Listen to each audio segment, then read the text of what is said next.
So who is an asylum seeker? And what is asylum? What is it all about? Asylum? Refugee? Migrant? What are these different things? Well, the appointment of a new Home Affairs Minister in South Africa has made this a timely topic. Stick with us now as we delve into defining what an asylum seeker is and read the comments of some people claiming asylum in South Africa. Welcome back once again. This is Chris Report, and he assured me that St. Simon's down in Boulders. Folks, this is Chris Wyatt reporting from South Africa.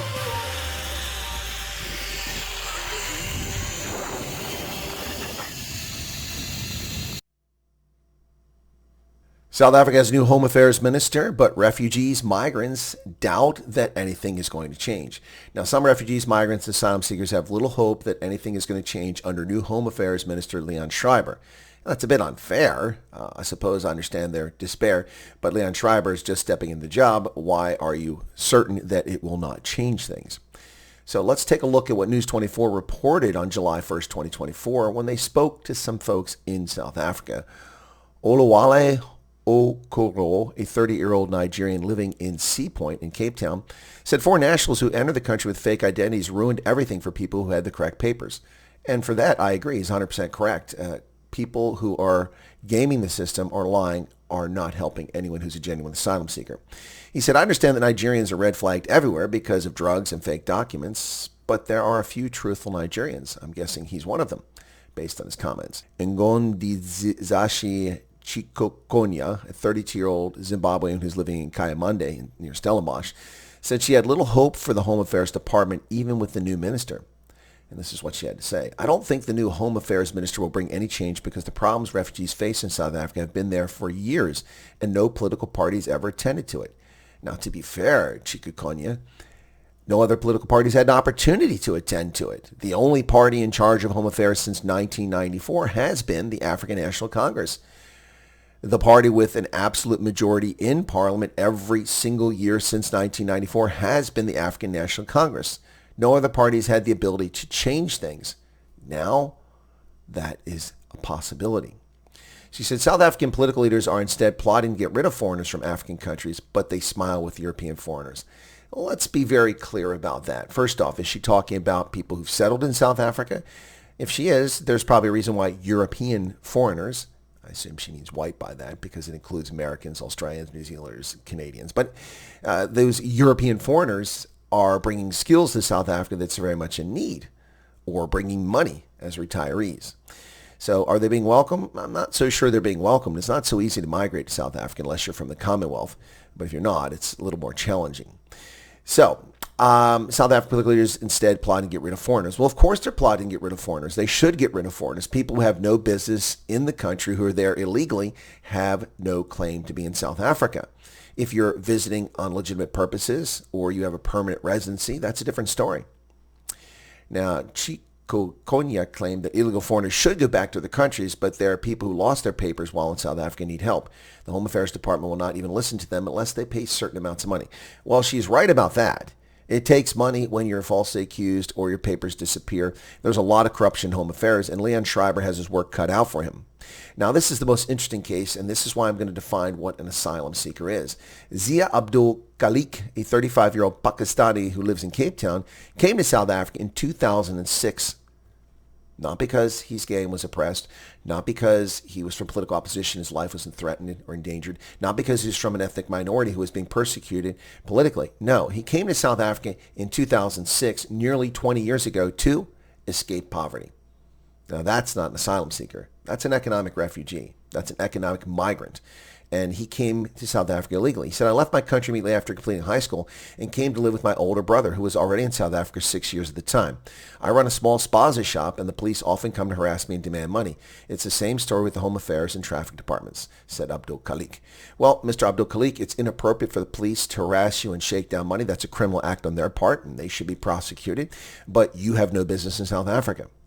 No business whatsoever. You entered the country illegally by your own admission, and you shouldn't be there. Escaping poverty is not asylum seeking. That is nonsense. And that's what's happening here in America with tens of millions of criminal alien invaders who are violating our sovereignty on a daily basis. So who is an asylum seeker? Well, an asylum seeker is someone who is seeking international protection. Their request for refugee status or complementary protection status has not yet been processed, or they may not yet have requested asylum, but they intend to do so. Well, get to it. War, persecution, human rights violations force people to flee their homes to escape violence or threats to their lives or freedoms. Many leave with just a few moments' notice, carrying little more than the clothes on their backs. That's true, but not really germane. The real issue here is that people who are suffering or facing political persecution or threat to life and limb are genuine asylum seekers. And the international standard and norm for asylum seeking is that the first safe harbor you reach is where you apply for asylum. Now, of course, that international norm has been violated endlessly by tens of millions of criminal alien invaders crossing the southern border of the United States. We are not on the border with Senegal. There should be no Senegalese refugees crossing the southern border. The mere fact that anyone enters this country from the United States illegally through Mexico, unless they're a Mexican national, proves they don't have a valid asylum claim. Mexico is a perfectly safe country where people can get asylum. Yes, I'm aware of the drug wars along the border with the U.S., but Mexico City and much of Mexico are perfectly safe for international asylum seekers.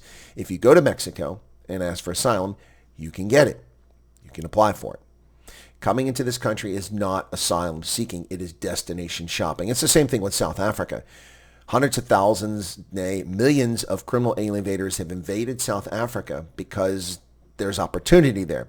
But because there's opportunity doesn't make it legitimate. If you want to come to South Africa or come to America legitimately for opportunity, then you apply for permanent residency. And if you're a suitable person without a criminal record and our countries can handle the influx of immigrants, then you'll likely be granted permission to come and live and work in our countries. But short of that, you're a criminal alien invader and have no business whatsoever in the country. This misuse of asylum, this distortion of what asylum is, and this whiny complaints from leftists, particularly in America, that, oh, they just want a better life. Well, everyone wants a better life. But that doesn't make the responsibility of South Africans to bear the burden or Americans to bear the burden of someone else's failures. If you're an economic migrant, fix your country. Fix your nation. Fix your economy. There you go. So, no empathy for people who enter countries illegally. And I do appreciate and understand the genuine asylum seekers, the small number of them actually in South Africa who are being conflated with illegal immigrants. I appreciate your concern and your plight. And I agree with you. Home affairs is hardly a ministry that's easy to deal with. Having dealt with them myself over erroneously having something put in my passport that was invalid, and it cost me 6,000 Rand to get it sorted out. So I appreciate where you come from. That wasn't a bribe, by the way. That's what it costs to get someone who does expedited services legally to get the attention of officials to do their damn job. Anyway, folks, yeah, so a little empathy for people who can't follow the rules and simply think it's their right and their privilege to invade another country. No, particularly when you come to our countries and you bring your alien norms and then impose them upon our population. If you come to our countries legally and you accept our mores and values and norms, you're welcome within reason. 40 million people aren't welcome, but a few 100,000 every couple of years, yeah, that's reasonable. Here, a few tens of thousands in South Africa, that's reasonable. But our countries are under invasion by criminal alien invaders, and it's being propped up and supported by leftist politicians who pull the heartstrings claiming these people just want a better life. Well, we all want a better life. But my wages shouldn't be lowered because illegal workers are in my country doing the same work I'm doing for less. Just saying. That's an issue that affects black Americans immensely, but ignored by the Democrats. Folks, thanks a lot. Be sure to leave a comment behind if you like. And please feel free to become a subscriber on the program. We appreciate your patronage. God bless.